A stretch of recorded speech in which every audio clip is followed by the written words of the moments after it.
Hello there, friends, and welcome to episode 281 of Just the Zoo of Us. This week, I am joined by a children's author for a look at some of the animal kingdom's most deceptively adorable assassins. We discuss evolutionary arms races, hot ones for mice, Mr. Yuck, an insect isekai, a toxic honeypot, and so much more. These cuties are slaying more than just their prey. Just the Zoo of Us presents Brooke Hartman's Top 3 Cutest Killers.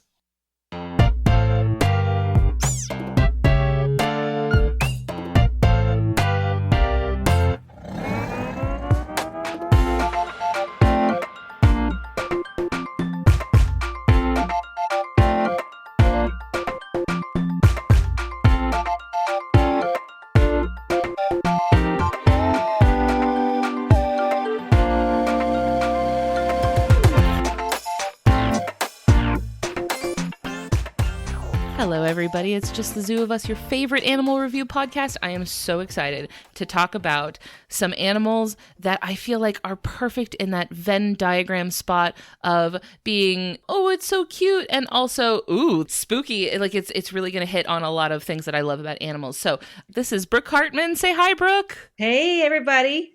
I'm so excited to talk to you. Before we talk about our really cool animals, I would like to talk about you. Brooke, you are a writer who writes about cool stuff about animals. How'd you get into this work? Well, writing, I'm one of those people who always has to be creating something, and writing, drawing, that kind of thing, that's always been a part of my life. I get really grouchy if I don't write, and I just love puns. I love animals. Oh, so you're right at home here on Just the Zoo of Us. I know everything we've been talking about your podcast. I'm like, oh man, this is awesome. So, I started writing for kids several years ago when I had kids. And actually, when I was even pregnant with my first daughter, I started having some fun story ideas. And before that, I had been working on some novels, and all my stories just started boiling down to this fun picture book format. And it just went from there. I have kids too, and I do feel like a lot of times kids in play or in storytelling with kids, that can be a real creative muse, I feel like. 100%. And the things that they bring home and start talking about, and you're like, oh my gosh, this is fascinating, or that's such a great idea. I never thought of it that way. Are your kids also into animals? Oh my gosh. Are my kids into animals? Like, I ask because my kids are like surprisingly neutral on animals. They're kind of take it or leave it, which is heartbreaking to me. Man, they're like such animal nuts. My youngest is a dog freak. When she has library day at school, she brings home books about like dog training, different breeds of dogs, like dog language. Like she's just like a dog. She loves all animals, but like dogs are like her thing. And then my oldest just loves just animals in general. Like their horse camp is like their favorite camp every year. It just, we are animal freaks of Freaktown. Now, did they get it honest? Were you an animal kid? Okay, so not only wasn't I an animal kid, but we kind of had like a mini zoo when I was younger. Not necessarily in a good way. My dad was one of those guys that honestly, maybe actually in hindsight, sort of inspired this book, in that we would be on vacation and we would come across some random lizard or turtle. And he's like, I'm going to bring this home with me. And you're coming home with me. Snuck so many animals through security. Back when TSA was not like the TSA we know now. He would bring home like turtles, geckos, in one of those like fill up cups from the drugstore, like, or from a convenience store to get soda. He took one of those and put geckos in it and snuck it through security. Mortifying. And we ended up with geckos in a tank at home. Oh my God. We had chameleons. We had rabbits. We had gerbils. We had guinea pigs. We had rats. We had mice. We had squirrels. We had dogs. We didn't have cats because he was deathly allergic to them. Hedgehogs, snakes. I mean, we had everything. Were we always able to care for them to the level that they needed care? You know, maybe in hindsight, not really. And so honestly, that's, again, one of those things where it's like some wild animals should just stay wild. Yeah, maybe we don't need to be roommates. Yes. Like it was an experience, but I'm not sure if the animals always enjoyed the experience quite as much as we did. So I do appreciate the mental image of just like You know, you ever get on an airplane, maybe you're seated next to a random person, you know, and you sit down and they get out their phone and their earbuds, and maybe they get out a little snack or something. And I'm imagining your dad just sitting down next to on an airplane next to someone, and just a little, like a loose tortoise falls out of his pocket. Oh, yeah. And he's like, oh, sorry, let me pick that up. It could have happened. I actually came home with a baby garter snake in my pocket on the airplane. Now, those things are very fast. Yes, they are. I have to imagine that you're like in the security line and your pocket is actively wiggling. Yeah. And they're like, I don't get paid enough to ask what that is. No, back then they did not care. You just walked through. That thing would only beep like every 1,000th time if you were carrying literally like an anvil. They're like, seems fine. Back when I was a kid. So yeah, nobody cared. Nobody blinked an eye. The title of this book, by the way, is Cute Animals That Could Kill You Dead, which is also an extremely fun name.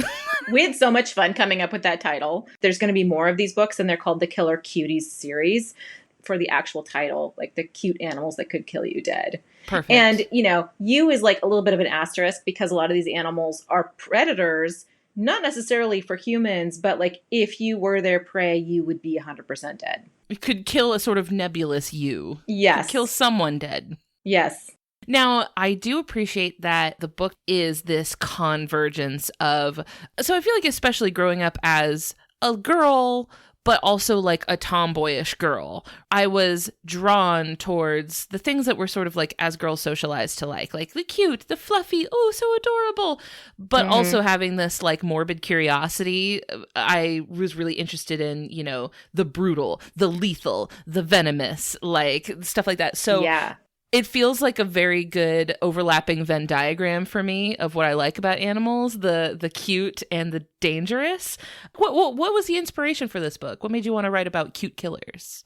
Well, I live in Alaska, and we have a lot of these types of animals up here that people come up and they're like, look at the bear. It's so fluffy. It's so adorable, you know, and it's like friend-shaped. No, it will tear your face off. Yeah. Like it's not, there's no bears in this book because I think that was like a little bit over the top. I'm like, yes, people know that bears are deadly. Like no big shocker there. But things like otters, otters, everybody thinks, look at this sweet little otters. And they are 100% like little mini predator. Like they are no joke. You do not want to go try to snuggle them. They are like little wolves of the sea. So otters are in this book. I have my own personal how I can vouch for otters being deranged, because I was at the Jacksonville Zoo and we were watching these small clawed otters. They were the Asian small clawed otters, and you know, their exhibit had this little shallow like stream running through it, and this little otter, it was being so cute. It had a little rock that it was like tumbling around, and it would bring this rock up to the top of the stream bank, and then it would kind of nudge it over so that the rock would roll down the bank of the stream and into the water, and then the otter would run back down and pick it up and bring it back up to the top. So it was just rolling this rock down this riverbank over and over again. And then at one point, after watching it do this for a couple of minutes, the rock falls into the water, and then I get a close enough look that I can see the rock sprout a pair of legs and start desperately trying to swim away. And I realized that whole time it was a toad. Oh my gosh. That it was a live toad. And the otter's like, ha ha ha. The otter's having the time of its life. I'm playing with you before I eat you. Like a Sisyphean sort, like the punishment of Prometheus that he's putting this poor toad through. The toad's like, maybe I'll get away. And the otter's like, oh, psych, you won't. And dropping it into the water, and it's a toad. It can't swim. It's like, ugh. This is the worst day of my life. What did I do to deserve this? But all of us watching the otters are like, oh, he's having fun. You're like, oh, that's so cute. Oh dear. Yeah. So I get it. The otters are 100%. They're unhinged behavior. Yeah. You do not want to go and try to pet and cuddle a wild otter. Like they will mess you up. Also, they probably smell bad. Yeah, maybe a little bit. I mean, they are constantly bathing themselves, but they're bathing themselves in oils that they're licking across their body. So yeah. It's a toss-up. In the spirit of your book about cute killers, I would like to talk about some of your favorite cute killers. Brooke, what would be your number 3 pick for the cutest killer? We could start with the grasshopper mouse. I would love which that. I've heard that you guys have talked about on this podcast before. So listeners, go back to the archives after this and learn more about the grasshopper mouse. Or you can get this book and it'll talk a little bit about him in this book as well. For those who would like to refer back to our earlier grasshopper mouse episode, it is 196, Grasshopper Mouse and Freshwater Mussels, back in June of 2023. So the grasshopper mouse is this adorable little gerbil-esque looking creature. It has these giant eyes and cute little nose and whiskery face. And you're just like, oh, it's so cute. I want to have one as a pet. Everything you want from a rodent. Exactly. So then you start reading about it and you realize that their favorite food is scorpion. And you're like, okay, that's wild. And not only is their favorite food scorpion, but when the scorpion stings them, their body converts the venom from the scorpion sting into painkiller so that the more they're stung, the less they feel it and the more they can go out and be freaking awesome killers and go and machete their way through a bunch of scorpions. I mean, it's just You're only making me stronger. Yeah, you're only making me stronger. It's like it's just this wild thing that nature has evolved in this little sweet looking little mouse for them to be like these super predators that kill this venomous insect. So it's just wild. And then not only that, but when they kill something, they lift their heads up and howl. I mean, it's this like kind of sort of adorable little howl, but they do this like and they're called werewolf mice. Like that's their other name, is like they're werewolf mice. So they're this like adorable little thing. It's like you can't make this stuff up. Like nature is like, oh no, I can one up you, Marvel or whatever you're going to come up with. Marvel, Disney. I got you. Like, listen to this. You think you guys are awesome coming up with crazy stuff. Like, listen to this. As naturally a Pacific Northwest girly, my first thought when you say werewolf mice is obviously we need to get some of these in Twilight. And yeah, that has me thinking, are there vampire mice? I'm doing a quick Google search. Is there a vampire mouse? Oh, it gave me computer mice. Okay, I don't see a vampire mice. Get on it, evolution. Give me a blood-sucking mouse. We need a Twilight remake. Right. Where the werewolves are like were-mice. And then they're just tiny. They turn tiny. How cute is that? And then they're just adorable. Right. I would love that. I would love to see. I feel like we're Twist. due for a werewolf content resurgence, and I do feel like we should incorporate the grasshopper mouse. Yeah, werewolf mice. And it's like, oh, instead of actually a werewolf, I got a werewolf mouse. So, yeah, I'm only 4 inches tall. But also the sort of beef with scorpions introduces another element to it, right? Because they're like, oh, I'm also immune to poison damage, which is fascinating. That is always a cool adaptation because we've heard about things like the newts and garter snakes, right? Yep. That are locked in this sort of like perpetual evolutionary arms race where the newts get more poisonous and then the snakes get more resistant to the poison, and then they're just constantly one-upping each other. And I wonder if that's happening with the scorpions and the grasshopper mice, because a lot of scorpions are like extremely venomous. I wonder if there's like if they're one-upping each other. And then scorpion master like, bring it on, dude. Yeah, I got you, it's fine. Delicious. Exactly. Hi there, it's me. After we recorded this, I got curious and looked around, and I found a PhD dissertation by Dr. Ashley Rowe at North Carolina State University titled Co-Evolution Between Grasshopper Mice, Onychomus species, and Bark and Striped Scorpions, Centauroides species. Now, just to summarize the findings reported in this dissertation, different species of grasshopper mice live in different places, and those places also have different species of scorpions. And some scorpion species are more venomous than others, and in the places that have more venomous scorpions, the grasshopper mice species that live there are also more resistant to venoms. So this seems to support the idea of coevolution, meaning that the two species are developing both resistance and venom potency sort of in tandem with each other, consistent with what we would call an arms race. It's pretty interesting stuff. Okay, back to the episode. I also wonder if it feels the way that like plants that have developed like capsaicin as a defense. They're like, ooh, I'm going to make myself, oof, ouch. When you eat me, your mouth is going to hurt really, really bad. You're not going to like us at all. And then humans are like, joke's on you. I'm actually into that. I actually love it. They're like, bring on the heat. Yeah, exactly. Actually, be more spicy. Seriously.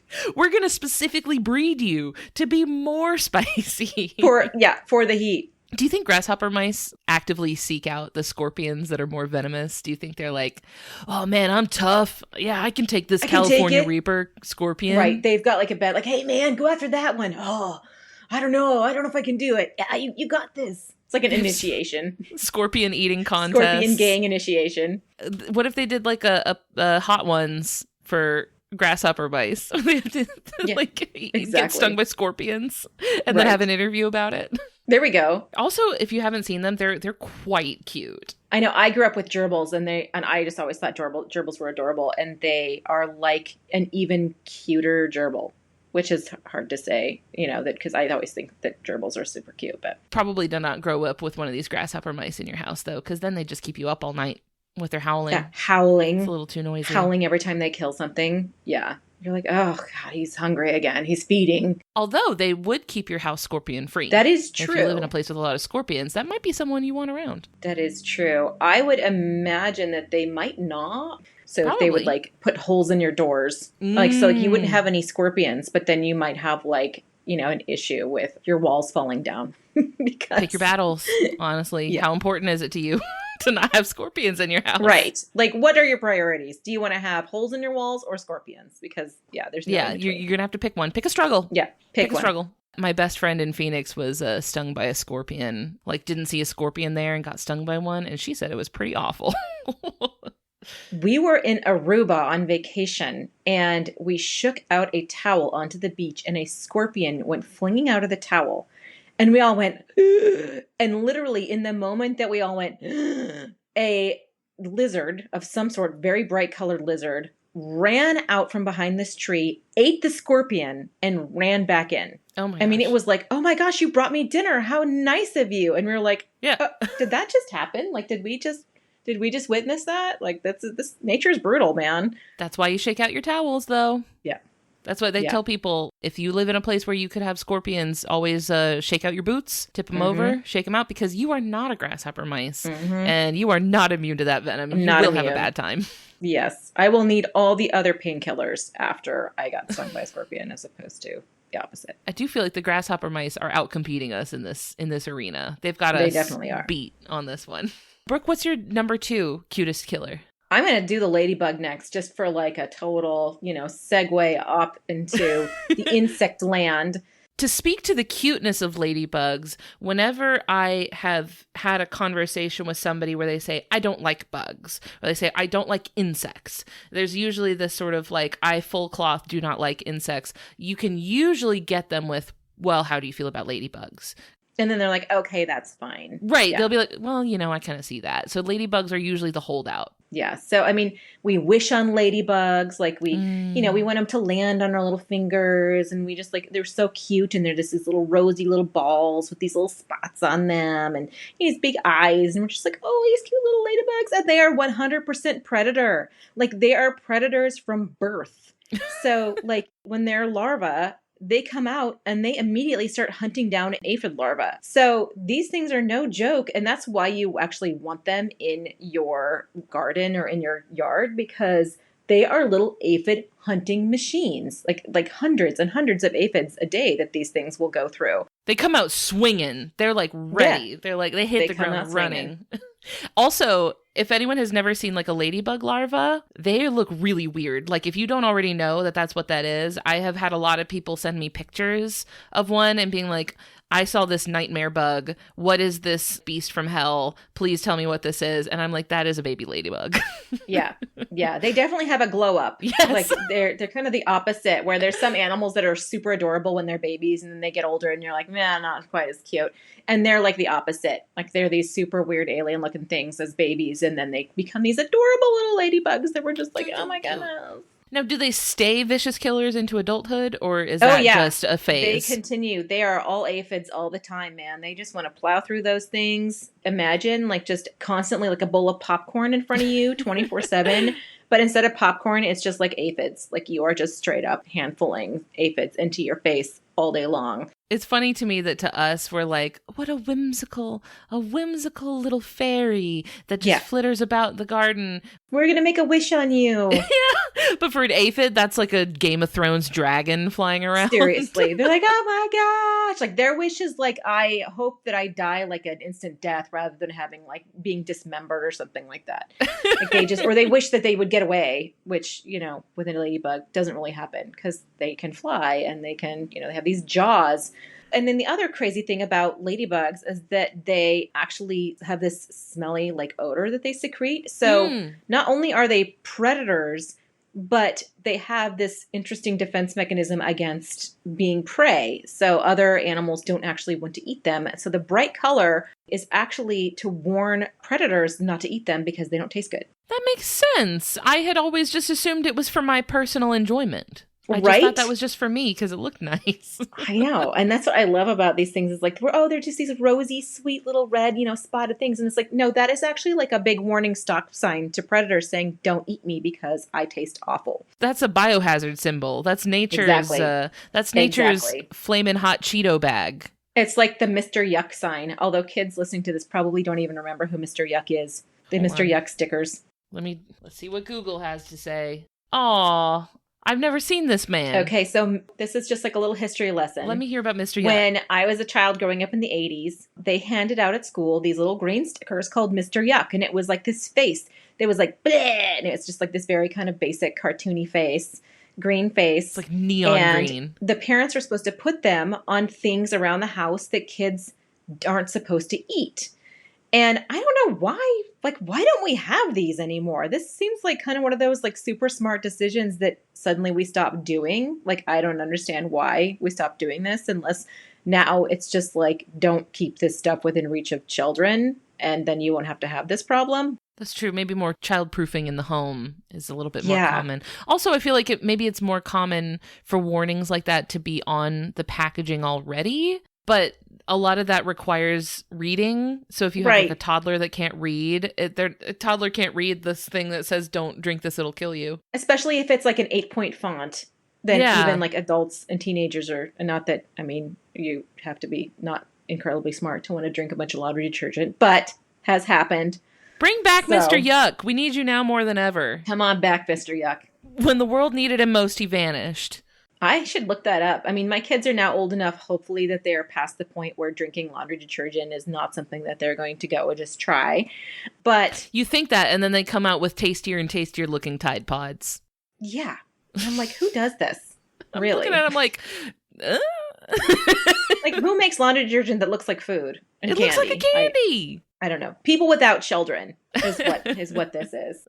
Take a lesson from ladybugs. Seriously. Red and black. To us, ladybugs are so cute, and they are straight up like Darth Maul colors. Like they are. The red and black. That's like the evil Star Wars colors. And that's probably what they look like to aphids, like coming after them. True. They're this big, freaking vicious, buff bug with these chompy jaws that can just freaking maul through them. Also, especially here in the United States, the ladybug could also be a harbinger of death, even to other ladybugs, because you get like introduced species, from outside that then outcompete with native species. That is true.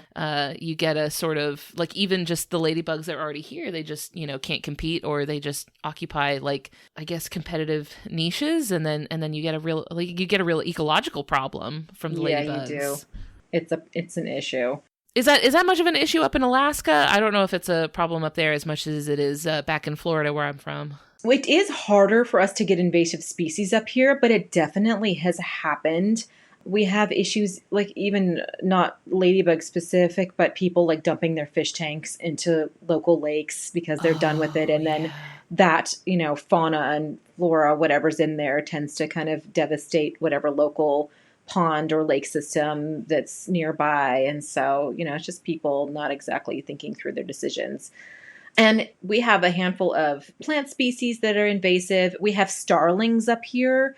And while starlings are kind of cute, I don't like them very much because every time I see them, I know that they're invasive. And I'm like, okay, you might be cute, but you should not be here. Like, please go back home. Go back to where you came from. And they're like, dude, my grandma lived here. I'm like, I don't care. Like, you need to get out because you are pushing out our local bird population. So it does make you feel like, oh, that, I mean, like, it's cool that you specifically are in front of me right now, but also you should not be. Please go home. yeah. I just remembered a ladybug story of mine that my mom loves to tell very much.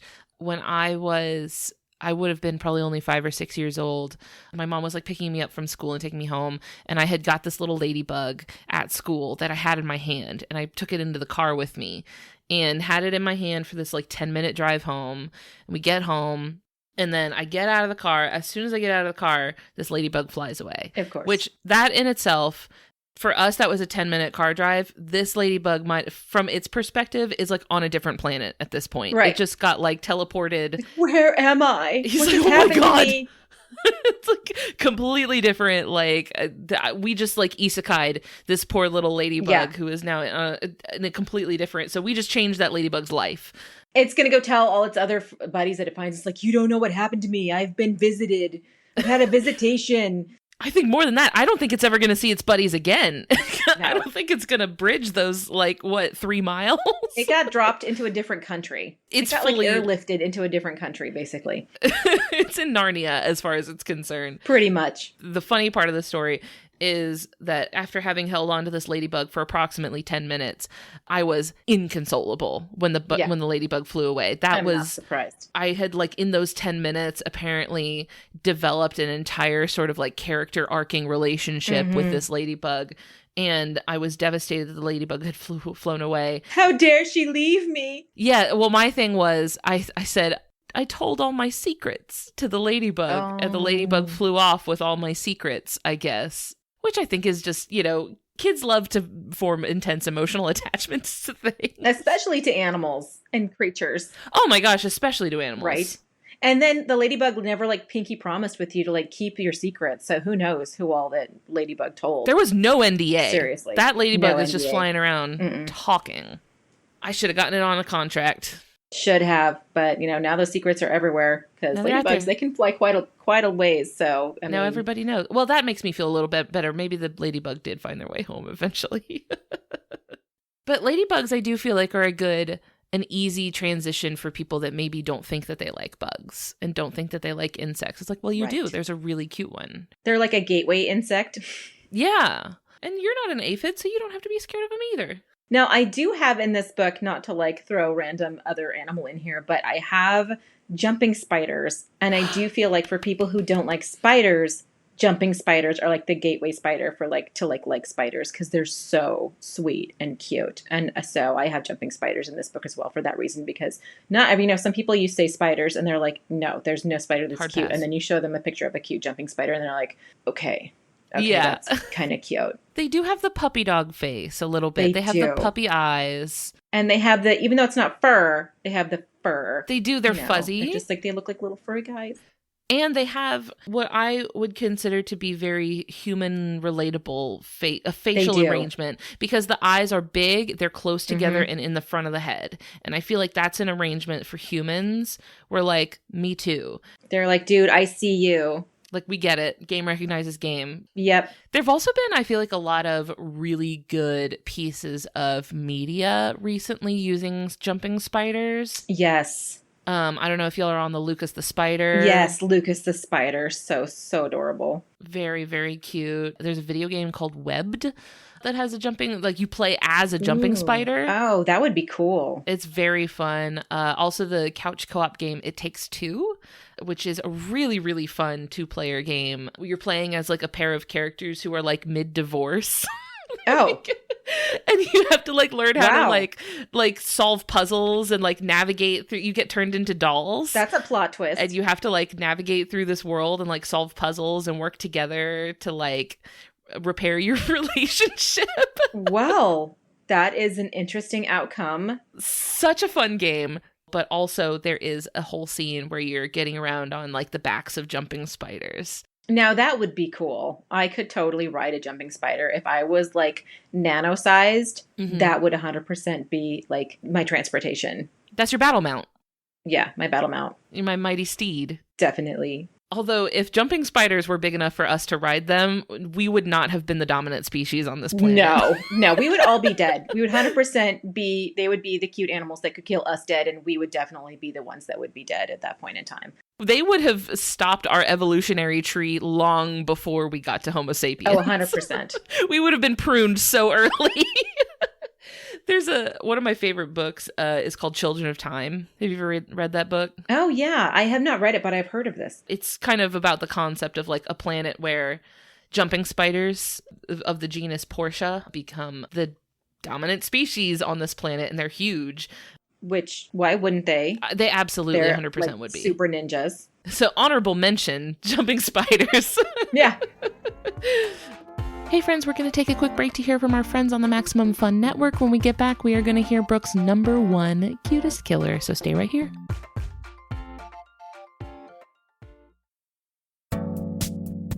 A special thank you to the Max Fun members who joined, boosted, or upgraded their membership during this year's Max Fun Drive. And as a thank you to everyone who supports Max Fun, we're excited to announce that this year's pin sale is now open. This year's proceeds will go to Transgender Law Center to support their continuing work and advocating self-determination for all people.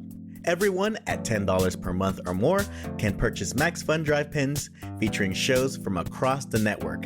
And all levels are able to buy our 2025 exclusive pin featuring our rad pal Nutsy the Squirrel.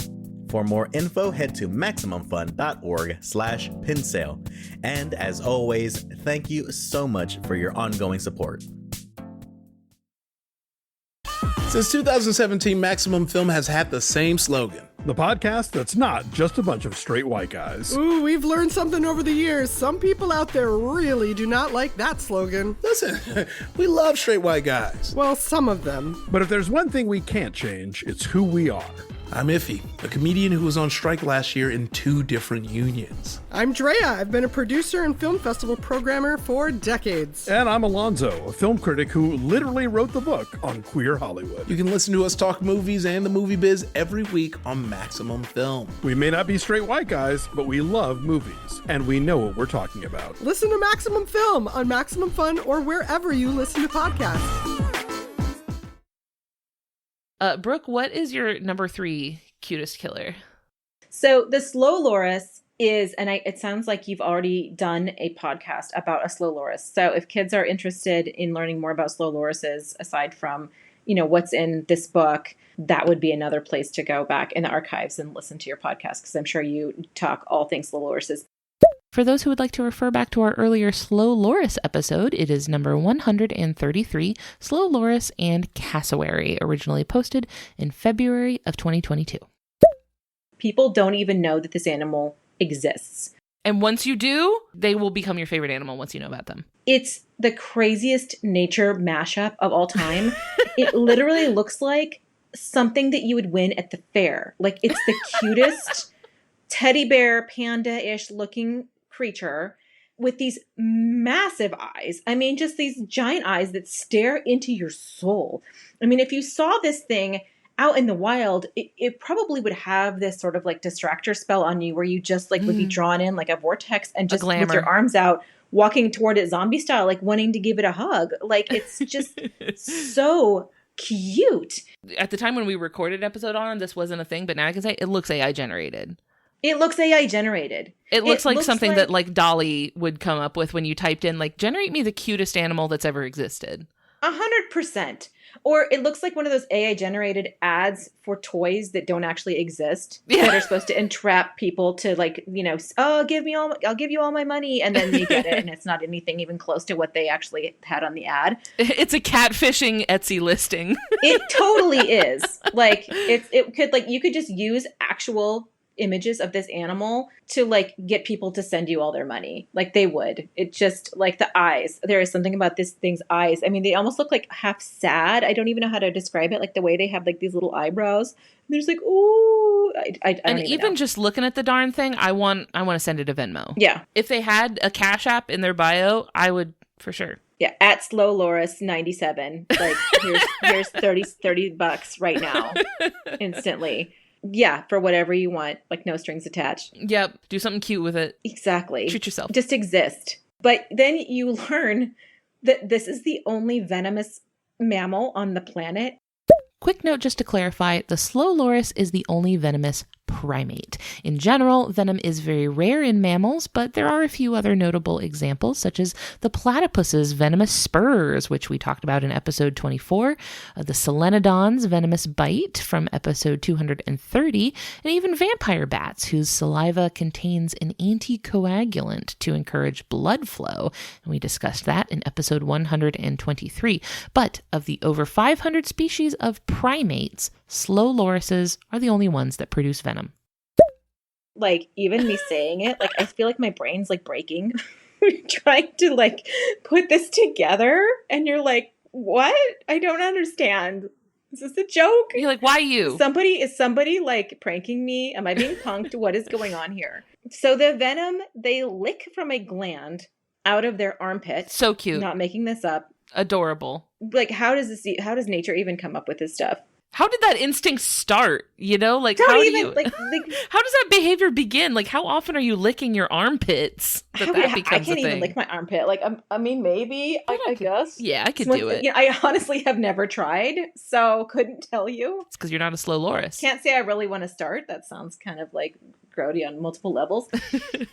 But if you're a slow loris, it is how you defend yourself, by licking this toxic gland that's in your armpit, and then you put that toxin on your teeth, and then they actually have these really sharp teeth, and then they bite you, and then you get like this necrotizing wound on your body that can like lead to all kinds of problems. Could it kill you dead? Like, maybe if you didn't treat it, it very well might. I mean, you just got like a toxic bite from a sharp-toothed mammal.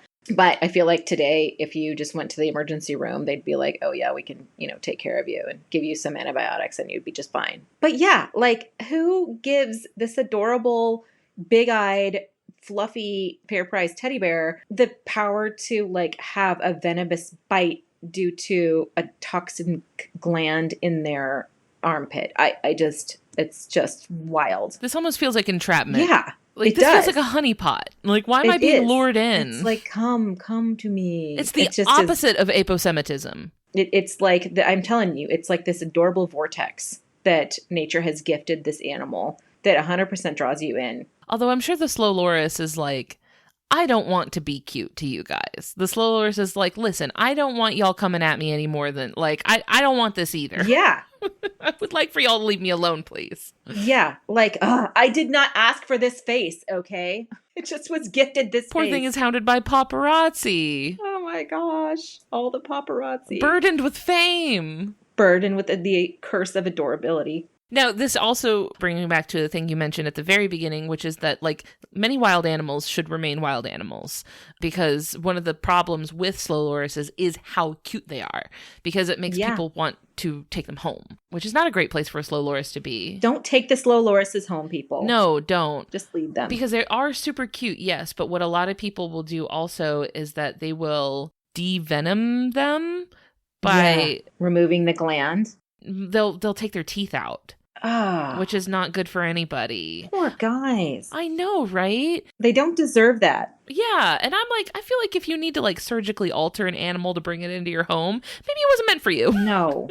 Just no. That's just all the no's. And then they can't eat right, so then you have to give them like the wrong kind of food. It's really bad for them all around. So just in general, maybe enjoy this one in photos and in videos. Or at the zoo. Or at a zoo that has I'm sure there are several zoos that have slow lorises, and they are 100% for keeping their teeth and giving all the food that they need. And, I mean, I'm pro like a zoo if it is like given adequate enclosure and things like that, because I do think that some animals that are endangered or near extinction, like this might be their last bat at salvation, which is sad to say, but that's where we've reached in some areas of the world, where these creatures have reached such low numbers that honestly, it's like, okay, maybe we should start putting some of these in a zoo, because at least then we know that they will be protected and have a chance at survival and potentially propagating that species. But that was my little mini soapbox on zoos. Oh no, my thing is that whenever I am in a new city and I'm looking for something to do, I'm looking for something fun, obviously one of the first things people recommend to me is the zoo, because they know I like to go to a zoo. And so what I will do before I make the decision whether to visit a zoo or not, I will look up whether they are AZA accredited. Great idea. AZA being like the highest level of accreditation a zoo can get.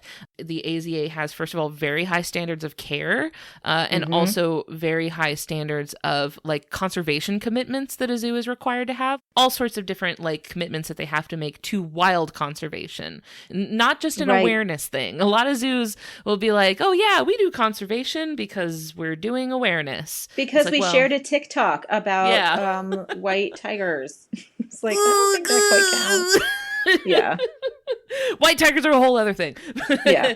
But I always make sure that the zoo is, properly accredited before I make a decision to go there. But yes, I will always be a big fan of research your zoos before you go to them. Yeah, that's a great idea. I'll have to definitely start doing that too, because we're big zoo goers as well. A zoo or an aquarium or, anything like that. Exactly. A good zoo can be a good thing for a lot of cool animals. And that could be a way for you to see animals like a slow loris.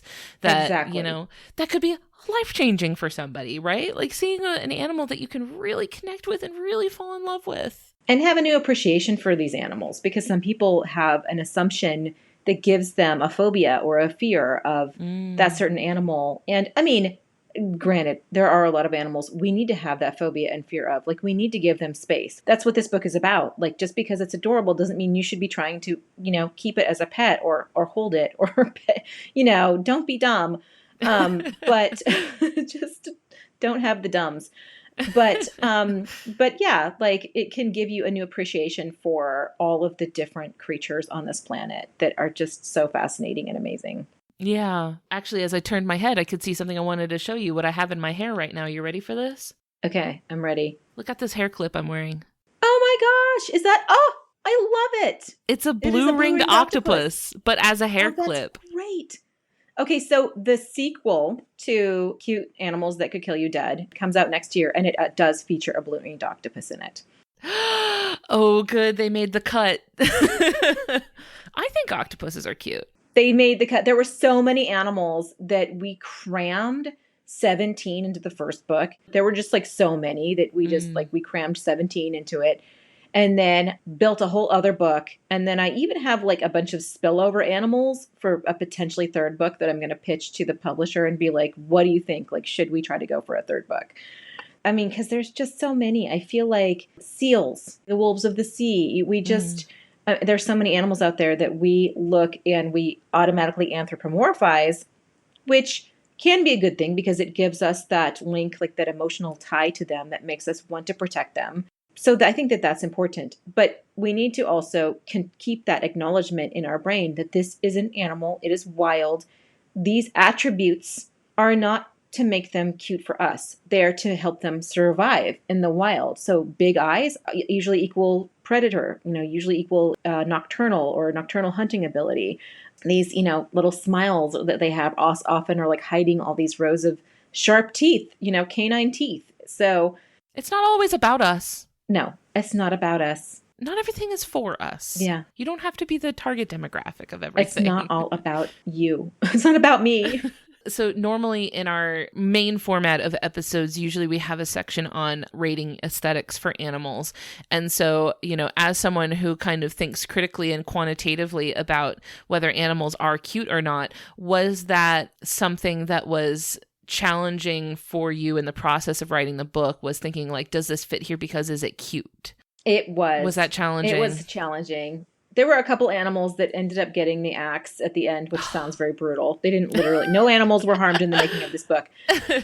But yeah, I think one of them was the snapping turtle, because I look at any turtle, doesn't matter what it is, and I'm like, it's so cute. And then my critique group that helps me like develop stories before I send them off for a publisher to look at was like, snapping turtles are turtles, but if you look at them, they're not really super cute. And I was like, fine. Haters. Snapping turtles got the cut. I know. Haters got to hate, I guess. I would have let snapping turtles in because I grew up around alligator snapping turtles, and those I think are gorgeous. But I guess that does bring in the question of like, is it pretty or is it cute? It could look cool and look nice, and we like the way it looks without it being what we would consider cute. I guess cute has a narrow. And similarly, there was another in the second book. I believe it was a sea butterfly. I cannot remember honestly what it was called, but it's a type of sea slug that is highly, highly toxic and venomous. It's only in Asian waters off of Japan, I believe. And it also got the cut because it's more beautiful looking. Is it sea angels? Yes, it's a sea angel. Oh, Thank they're you. also known as sea butterflies. So Yes. there we go. Same thing. But yeah, sea angel / sea butterfly. And they're beautiful. Like they just are lovely. And it's like, don't touch these. You will legitimately die. But they got the cut also because they just aren't, they're not cute. Like they're pretty and they're very cool looking, but the cute factor isn't really quite there. I feel like there's a cute factor because they kind of look like, I don't know, I feel like they look like the little angel ornaments that my mom puts on her Christmas tree. Right. You know, like I feel like they have that sort of doll-like, like the proportions on there to me. They also look a little bit phallic, just a little bit. Oh dear. I pulled up Google Images. I was scrolling through the images. I was they like, have like a bulbous thing. Yeah, it's a bit over the top, depending on how you look at them. I don't know. I might toss them in there for like a potential third book and be like, oh, what do you think of these guys again? I don't know. But they definitely were one of those things where, like, if you saw them in the ocean, your first instinct would be like, oh my gosh, this is so cool. And it would just like, you would die. So yeah, I'm grabbing that for sure. Right. I'm for sure just picking them right up. Right. But I have no self-preservation instincts, so. No, I don't either. Not when it comes to animals. Maybe I wrote this book as like a warning for myself. Like, hey, Brooke, don't do this because of all these reasons that you literally just researched. It's like how a lot of people have to like write things down to remember them. Like, you're like, I have to interact with this information physically in order to absorb it. Yeah, exactly. I'm like, this is just my own self-preservation list right here. Well, for anybody who has fun thinking about the cute and the dangerous and the venomous and the deadly animals that live among us, talk to us about where people can find your book. First of all, who's the book for? What would you say is the age sort of range? Who would be the ideal reader of this book? I would say if it's a younger reader, this is going to be a book. There's a lot of information to digest in this book. There's a lot of fun puns, jokes. I had so much fun writing this book, right? Just finding and coming up with the puns and the animal jokes that are in this. Like, for instance, there's a joke with the ladybugs, since we talked about ladybugs, and it's, why are ladybugs bad at hide and seek? Because they're always spotted. Because they're usually spotted. Yes, you got it. So it's just fun, like fun puns, fun jokes. There's also like an awesome / adorable rating scale for each animal that's totally subjective. So I would love to see kids be like, no, that's cuter than that, or that's more awesome than that, or, whatever. As far as the reading level, though, it is like a slightly higher. So unless it's a stronger reader, I would say 5, 6 would be like the lowest to read on their own. But younger than that, if a parent is going to be reading this to them. And I would say that the great thing about this book is that it is a longer book in that there is a lot of information. It's a nonfiction book with a lot of information. A lot of detail. I really like that. There is a lot of detail. I mean, I tried to keep it to specifically the cute / awesome factor. I did get a little bit into the weeds when I was first writing about some of these animals, like, oh my gosh, this is so cool how they lay their eggs, or whatever it is. And so I tossed some of this other information later into it. And my editor was like, this is cool, but it's not applicable to exactly the subject matter of the book. So some of that information did get cut, but it's still fairly dense in each animal. Each animal takes up about a page to a page and a half of fairly large print, but still, it's not your typical picture book that's like a fictional picture book that's only maybe 500 words. But one thing that parents have told me who already have a copy of this book is like they tell their kid that they'll read 2 animals a night or 3 animals a night. And then that's a good way to read the book out loud and still have a limit to where you're not sitting there for an hour. I mean, I don't think it would take you a full hour, but it might take you 20 minutes to get through the whole book if you were reading it out loud to somebody, especially because there's so much like fun little things in there that if you have one of those kids, which I totally had those kids that want to like talk about every little thing and then like dig into the details and like read all the jokes and talk about all the illustrations, you could be there for a while on every single page. So just a heads up that this book, if you're getting it for a younger kid that wants you to read it to them, that might be an easier way for them to for you and them to divvy up the information, so you're not sitting there for like larger chunks of time doing this, unless like that is your thing, which is awesome. If you're that parent, kudos to you. High five, like air high five for you. My younger one has been recently insisting that I not read the books to him, which he cannot read. Oh. So what he wants is he wants to just kind of imagine what he thinks the words say. Cool. Okay. As long as he's engaged with the reading process, I'd be like, okay, look, you do you, buddy. I will say, okay, so I have my copy, and it's been on our kitchen counter, and both of the boys, and without me saying anything about it, without me saying like, hey, come look at this or anything, both of them on their own picked it up and started flipping through it, just like it just sort of naturally got their attention, and they were very interested in it. And I do want to say the illustrations are so good. They're great. Really, really good illustrations. Really fun style, like a really fun, like cartoony, but still like fun, style. I really enjoyed it. It's a beautiful book. Oh, thanks. And it captures the essence of the animals, like the cute. She totally like kawaii's that up. You know what the term kawaii is, with the eyes that are like drawing you in. It's like, I am so adorable. But then, when you flip the page and you see the vicious side, and she has all the puns in there, like it's just done so well, rendered with illustrations like so perfectly. My favorite is the sea bunny. There is a sea bunny in there, like spoiler alert. And it talks about how buff the sea bunny is, like, and she made this like buff Arnold Schwarzenegger sea bunny. It is so cute.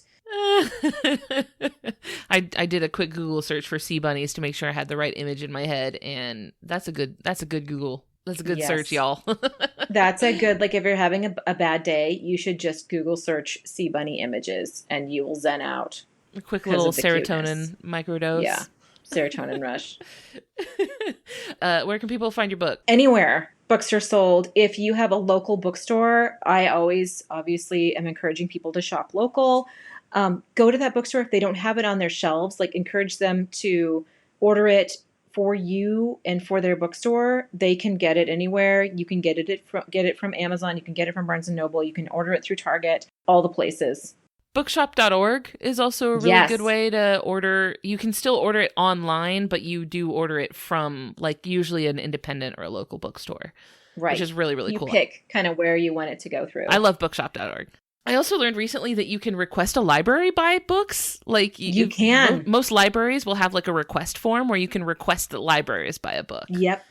And I think that each individual is limited to so many requests a year, but it's a pretty high number. It's like 20 or something like that. Like you can request up to, I think it's 20 books a year. I mean, each library might be different. But yeah, if you want to get it at your library and you don't see it, like definitely go and request it at your library. Yeah. Ask them. Say, hey, buy for me. Buy this for me. Mm-hmm. And then I think you get first dibs. If you request it, you get first dibs on that book when it comes in.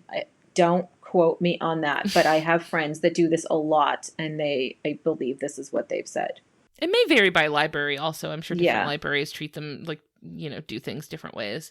But Brooke, where can people go if they want to find more of your work? Is there like social media you want people to follow? Like where can people go to hear more from you? Yeah, so I am on Instagram and Facebook at Brooks Books AK, and then on my website has a little bit more about me, Brooke A as in Apple, Hartman.com. Perfect. I'll have links to everything in the episode description, so anybody listening can just scroll down and go check out your other work. Go find this book, get your orders in. A great gift for an animal passionate young reader or anybody who likes fun and cute books. Great gift or great addition to anyone's collection. I will say that this book, my youngest daughter is in the 4th grade, and she brought an early copy, an author copy that I got to class, and those kids ate this book up.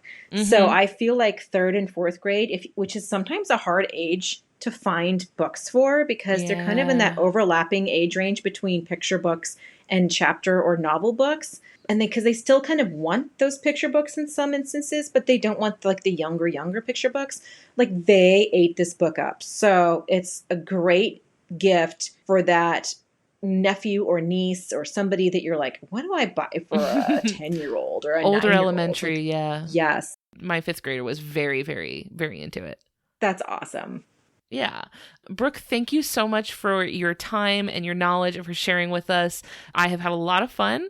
Hey, thank you so much. This was a lot of fun, and this is just great all around. It's always a good time. Thanks for spending this time with us. We'll talk to you later. Thanks. Bye. Bye. Thank you all so much for listening. I hope these adorable assassins haven't given you a lethal dose of cuteness. If you liked what you heard, I hope you leave behind some kind words for us and a review on your podcast app of choice. If you want to hang out with us online, we're on Facebook, Instagram, Discord, and Blue Sky. Links to everything will be in the episode description. You can also send me an email at ellen@justthezooofus.com if you have a cool animal you'd like to hear us talk about on the show. We would like to thank Maximum Fun for having us on our network alongside the other amazing shows like the ones that you heard promos for here today. You can go check those out and learn more about the network and how you can be a part of supporting our show over at MaximumFun.org. Finally, we would like to thank Louis Zong for our theme music. That's all for today. We'll see you next week. Thanks. Bye.